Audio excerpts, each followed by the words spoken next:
21واں زبور، فتح یابی کے لیے شکر گزاری۔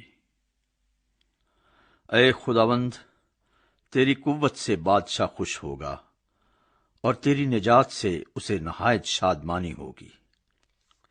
تو نے اس کے دل کی آرزو پوری کی ہے اور اس کے منہ کی درخواست کو نامنظور نہیں کیا، کیونکہ تو اسے عمدہ برکتیں بخشنے میں پیش قدمی کرتا اور خالص سونے کا تاج اس کے سر پر رکھتا ہے۔ اس نے تجھ سے زندگی چاہی اور تو نے بخشی، بلکہ عمر کی درازی ہمیشہ کے لیے۔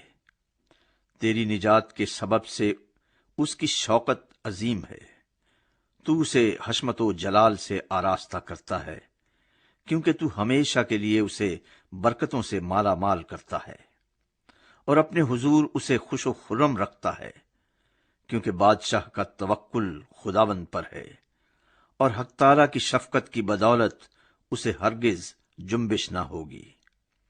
تیرا ہاتھ تیرے سب دشمنوں کو ڈھونڈ نکالے گا، تیرا داہنا ہاتھ تجھ سے کینہ رکھنے والوں کا پتہ لگا لے گا۔ تو اپنے قہر کے وقت ان کو جلتے تنور کی مانند کر دے گا۔ خداوند اپنے غضب میں ان کو نگل جائے گا اور آگ ان کو کھا جائے گی۔ تو ان کے پھل کو زمین پر سے نابود کر دے گا اور ان کی نسل کو بنی آدم میں سے، کیونکہ انہوں نے تجھ سے بدی کرنا چاہا۔ انہوں نے ایسا منصوبہ باندھا جسے وہ پورا نہیں کر سکتے، کیونکہ تو ان کا منہ پھیر دے گا۔ تو ان کے مقابلے میں اپنے چلے چڑھائے گا۔